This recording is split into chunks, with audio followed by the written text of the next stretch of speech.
الحمد لله كفى وسلام على عباده الذين اصطفى أما بعد أعوذ بالله من الشيطان الرجيم بسم الله الرحمن الرحيم يا أيها الذين آمنوا لا يسخر قوم من قوم عسى أن يكونوا خيرا منهم ولا نساء من نساء عسى أن يكن خيرا منهن ولا تلمزوا أنفسكم ولا تنابزوا بالألقاب بئس الاسم الفسوق بعد الإيمان ومن لم يتوب فأولئك هم الظالمون.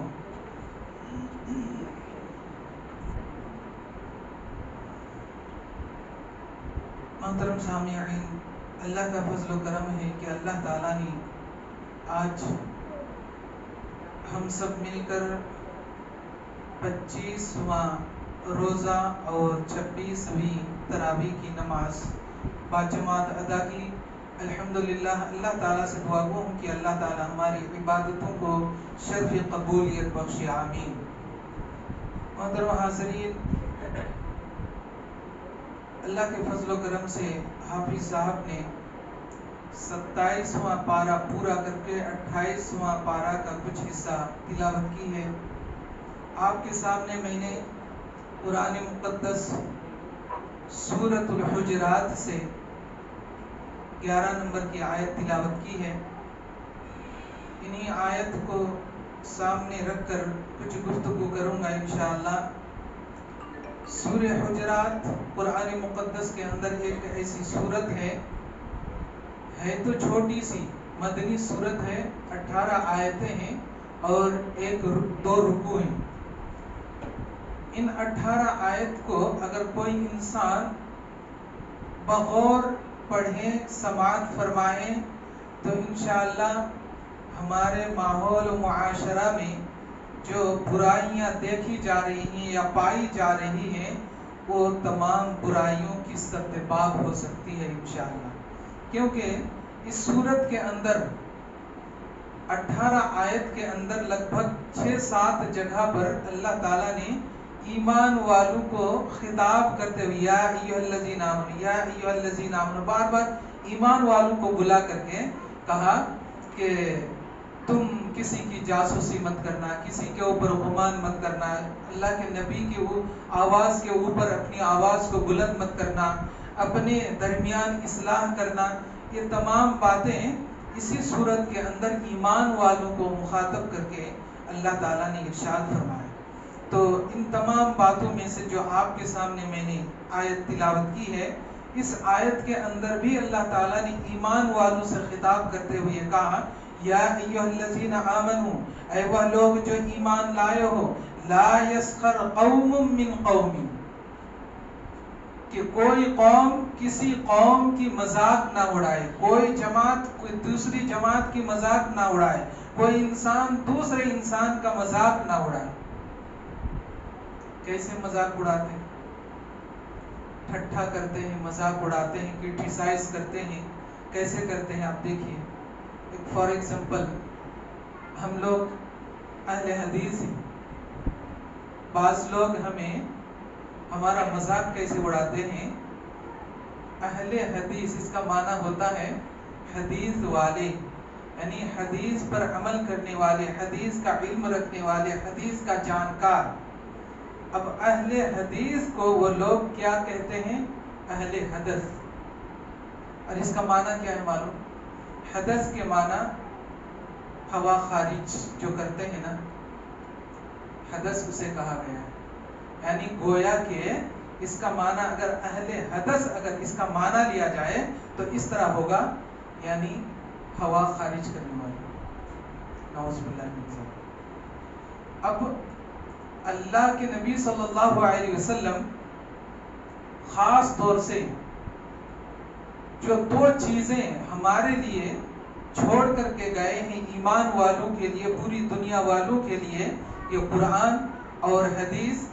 اور قرآن اور حدیث کے اوپر عمل کرنے والے واحد ایک جماعت ہے جو اہل حدیث کے نام سے جانی جاتی ہے. اور ایسی جماعت کو لوگ گالیاں دیتے ہیں، تانے مارتے ہیں اور اس طرح کے گندے الفاظ سے پکارتے ہیں. اللہ تعالیٰ نے ایسی چیزوں سے منع کیا. یا ایھا الذین آمنوا، اے وہ لوگ جو ایمان لائے ہو، لا یسخر قوم من قوم، تم کسی قوم کا مذاق مت اڑاؤ، کسی جماعت کا مذاق مت اڑاؤ. عسى ان يكونوا خيرا منهم، توقع ہے، امید ہے کہ جس کا تم مذاق اڑا رہے ہو وہ تم سے کہیں بہتر ہو. اللہ تعالیٰ بذات خود یہ کہتے ہیں عسى ان يكونوا خيرا منهم، امید ہے، توقع ہے کہ وہ تم سے بہتر ہو جس کا تم مذاق اڑاتے ہو. اس لیے تم کسی کا مذاق مت اڑاؤ، کسی کا ٹھٹا مت کرو، کسی کا مسخراپن مت کرو، کسی کی کرٹیسائز مت کرو. ولا نساء من نساء، اور عورتوں سے بھی کہہ دیا اے عورتوں سنو، تم بھی کسی عورت کا مذاق مت اڑاؤ. ایک عورت دوسرے عورت کا مذاق مت اڑاؤ، ٹھٹا مت کرو. کیسے؟ اب ٹھٹا کرنے کا، مذاق اڑانے کا بھی جو موجودہ دور ہے، طرح طرح کی جو ہے ٹھٹا اور مذاق. اگر کچھ بات میں کچھ نا اتفاقی ہو گئی، لڑی شروع ہو گئی، ایک کالی چڑیل کی بیٹی، ایسے بات، کالی چڑیل، لمبی گڈے، ہمارے نوجوانوں میں ایسے القاب سے پکارتے. اگر کوئی کالا ہے کالیا، تھوڑا موٹا ہے جاڑیا، موٹ لے، ایسے الفاظ سے پکارتے. اس طرح کا الفاظ پکارنا منع ہے. اللہ تعالیٰ نے ایسی چیزوں سے منع کیا. ایمان والوں کا نام لے کر کے کہا نہ تو کوئی مرد کسی مرد کا مذاق اڑائے اور نہ ہی کسی عورت کوئی عورت کا مذاق اڑائے. کیوں؟ اس لیے کہ عسى ان یکن خیرا منہن، مردوں کے تعلق سے بھی کہا کہ ہو سکتا ہے کہ وہ تم سے بہتر ہو.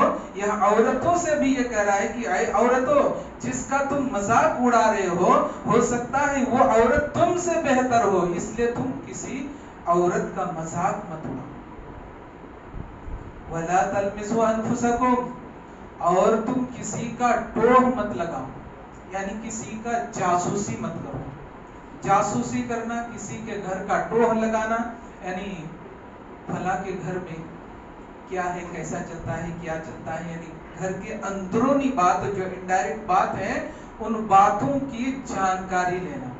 اب مثال کے طور پر یہاں پر بیٹھے ہیں، دو چار آدمی ادھر بیٹھے ہیں، ادھر کوئی آدمی بیٹھے ہیں، ادھر دو چار آدمی مل کر کے باتیں کر رہے ہیں، ادھر ایک آدمی اپنی عبادت میں مشغول ہے، عبادت کر رہے ہیں لیکن کان ادھر ہے. اسی کو ٹوہ لگانا کہا گیا ہے. اسی کو کہ وہ لوگ کیا باتیں کریں، کان برابر دھر دیا ہے اور منہ اپنے جھکائے رکھا ہے. اسی کو ٹوہ لگانا کہا ہے.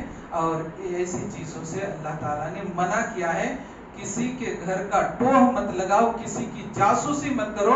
کون کیا بات کر رہے ہیں کرنے دو، تم اپنی عبادت میں مشغول رہو. اس لیے اللہ تعالیٰ نے کہا وَلَا تَلْمِزُوا أَنفُسَكُمْ، تم کسی کا ٹوہ مت لگاؤ، کسی کی جاسوسی مت کرو. وَلَا تَنَابَزُوا بِالْأَلْقَابِ، یہ آگئی بات، وَلَا تَنَابَزُوا بِالْأَلْقَابِ، اور کسی کو برے القاب سے مت پکارو.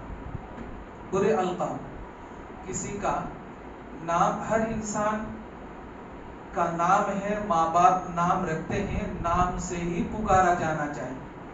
اب جیسے کوئی پتلے ہیں، یہ سکھے، کوئی تھوڑا ناٹا ہے، یہ گڈے، کوئی لمبا ہے، یہ لمبے، کوئی کالا ہے کالیا، کوئی موٹا ہے جاڑیا، یہ برے القاب. ایسے القاب سے پکارنا منع ہے.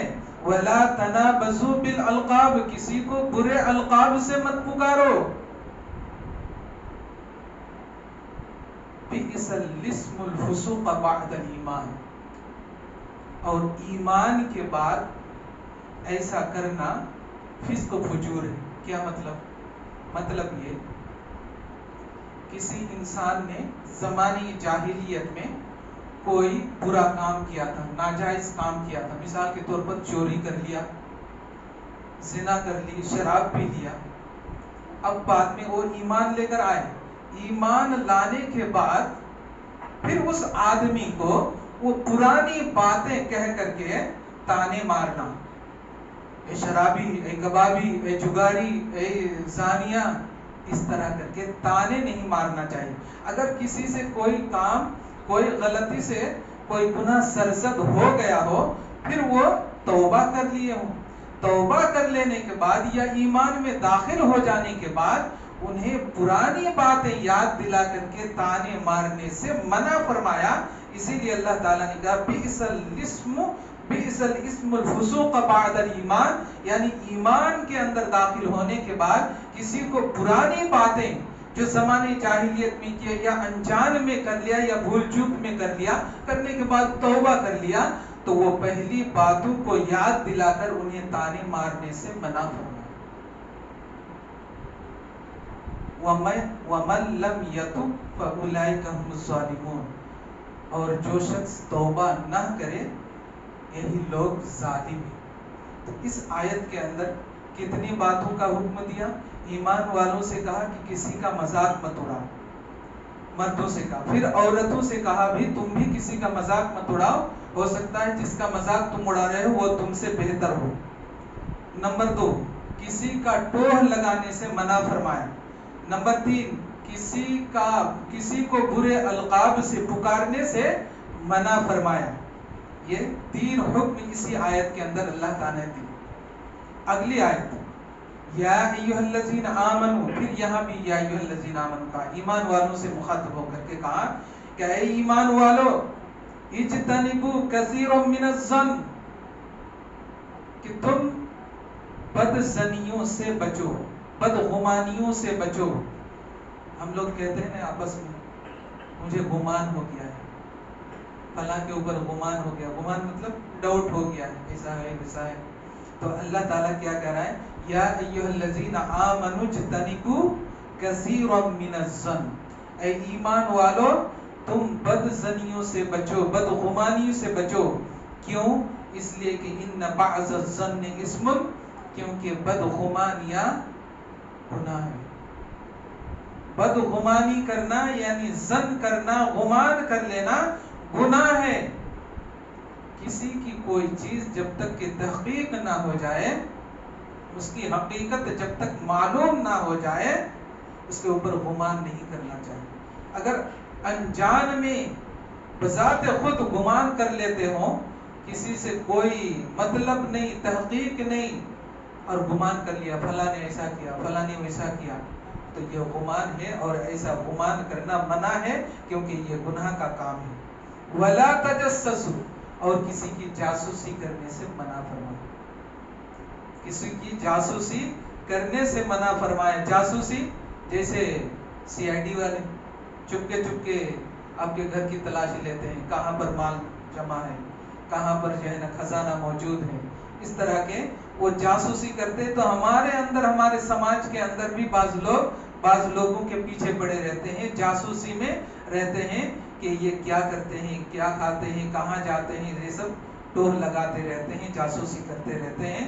اس لیے جاسوسی کرنے سے منع فرمایا. ولا یغتب بعضکم بعضا، اور کسی کی غیبت کرنے سے بھی منع فرمایا. غیبت، اللہ کے رسول صلی اللہ علیہ وسلم سے ایک مرتبہ اللہ کے رسول صلی اللہ علیہ وسلم سے پوچھ لیا صحابہ اکرام کہ اللہ کے رسول غیبت کیا چیز ہے؟ اتدرون ما الغیبہ؟ اللہ کے رسول کہتے ہیں کیا تم جانتے ہو کہ غیبت کیا ہے؟ اللہ کے رسول صلی اللہ علیہ وسلم کے اس سوال کے جواب میں کہا کہ اللہ اور ان کے رسول ہی بہتر جانتے ہیں. اللہ کے رسول صلی اللہ علیہ وسلم نے کہا کہ جس کی تم غیبت کر رہے ہو، اگر اس کے اندر وہ چیز نہیں ہے جس کی تم غیبت کر رہے ہو، تو یہ ان کے لیے غیبت ہوئی. اور اگر اس کے اندر وہ چیز نہیں ہے یا پھر ہے، تو پھر یہ تم ان کے اوپر الزام لگا رہے ہو، تہمت لگا رہے ہو. لہٰذا تم ایسے غیبت کرنے سے بچو.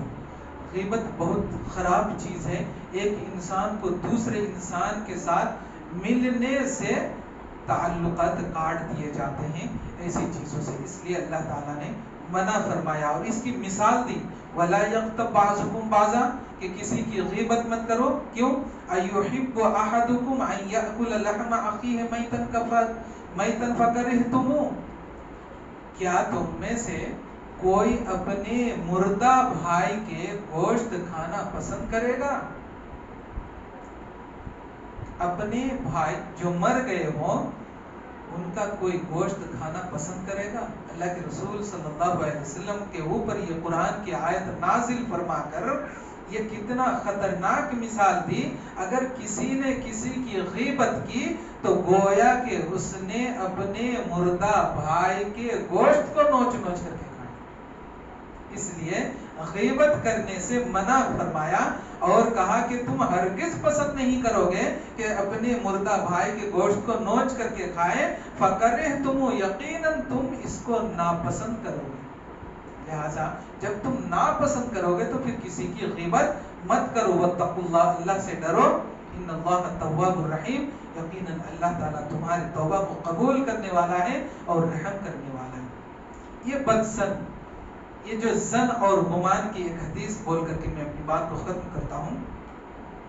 یہی رمضان کا مہینہ بخاری مسلم کی روایت ہے. حضرت صفیہ بنت حوی رضی اللہ تعالی عنہ اللہ کے رسول صلی اللہ علیہ وسلم اعتکاف میں تھے. حضرت صفیہ بنت حوی رضی اللہ تعالی عنہ اللہ کے رسول صلی اللہ علیہ وسلم سے کسی بات کے تحت ملنے کے لیے آئے. جہاں پر ان کا خیمہ لگا ہوا تھا اللہ کے رسول کا وہاں پر آئے. خیر خبر لے کر کے جب صفیہ بنت حوی رضی اللہ تعالی عنہ جب جانے لگی تو اللہ کے رسول صلی اللہ علیہ وسلم بھی اپنے خیمے سے نکلے اور ان کو رخصت کرنے کے لیے، اپنی اہلیہ محترمہ کو رخصت کرنے کے لیے مسجد کے دروازے تک پہنچ گئے. دروازے تک پہنچے تو رخصت کرتے وقت کچھ باتیں ہوتی ہے، کوئی بھی انسان کچھ باتیں کرتے ہیں، کچھ نصیحت کچھ وصیت کرتے ہیں. تو اس طرح اللہ کے رسول رخصت کر رہے تھے. اسی درمیان راستے سے دو انصاری صحابی کا گزر ہو رہا تھا. تو اللہ کے رسول صلی اللہ علیہ وسلم ماں صفیہ بنت حوی رضی اللہ تعالی عنہا کے پاس کھڑے تھے اور دو انصاری صحابی اس راستے سے گزر رہے تھے. تو دور سے ہی نظر پڑ گئی اللہ کے رسول کے اوپر اور ان کے بازو میں ایک عورت کھڑی ہے. لیکن اس وقت تو لائٹ کا زمانہ نہیں تھا، کرنٹ، اندھیرا تھا. تو اللہ کے رسول صلی اللہ علیہ وسلم کو اس حالت میں دیکھ کر وہ دونوں صحابی تھوڑا تیز قدم سے چلنے لگے. تو ان کا یہ حال دیکھ کر کے اللہ کے رسول صلی اللہ علیہ وسلم کے دل و دماغ میں ایک بات آ گئی. بات کیا، میں کھڑا ہوں، میرے بازو میں ایک عورت کھڑی ہے. ان دونوں جانے والے جو انصاری صحابی ہیں ان کو معلوم نہیں کہ وہ ہماری مائیں ہیں، حضرت صفیہ بنت حوی ام المؤمنین. انہیں معلوم نہیں. اب دیکھ کر کے تھوڑا سا شرما کر تیز قدم سے چلنے لگے. تو اللہ کے رسول صلی اللہ علیہ وسلم نے ان دونوں کو بلایا. ادھر آئے، پوچھا کہ یہ میرے بازو میں جو کھڑی تھی وہ کوئی پرائی عورت نہیں، یہ صفیہ بنت حوی تھی. جیسے یہ کہنا تھا وہ دونوں انصاری صحابی رضی اللہ تعالی عنہم اجمعین کہنے لگے کہ اللہ کے رسول، آپ اور آپ کے بارے میں ہم اتنا بڑا گمان ہو ہی نہیں سکتا. آپ کے بارے میں اتنا بڑا گمان ہم کیسے کر سکتے؟ اللہ کے رسول صلی اللہ علیہ وسلم نے کہا کہ میرے ساتھیوں سنو، تمہارے جسم کے اندر جو نسیں ہیں، نس کے اندر جو خون گردش کرتا ہے، ویسے تمہارے نسوں میں شیطان خون کی طرح گردش کرتے رہتا ہے. تم نے مجھے اس حالت میں دیکھا، کہیں شیطان تمہارے دل و دماغ میں یہ بات نہ ڈال دے کہ محمد صلی اللہ علیہ وسلم اندھیرے میں کسی پرائی عورت کے ساتھ کھڑی تھی. تمہیں گمان میں ڈال دیتا، تمہیں فتنے میں ڈال دیتا، تمہارا ایمان کا خطرہ ہو جاتا. اس لیے میں اس گمان کو دور کرنے کے لیے، اس ڈاؤٹ کو دور کرنے کے لیے میں تمہیں بلایا اور بات کلیئر کر دی کہ یہ کوئی پرائی عورت نہیں تھی بلکہ صفیہ بنت حوی تھی جو تمہاری ماں ہے. وہ کوئی کام سے آئی تھی، میں اعتکاف میں بیٹھا تھا اور وہ کام پورا کر کے جب جا رہی تھی تو میں رخصت کرنے کے لیے یہاں پر آیا تھا۔ حدیث سے معلوم کیا؟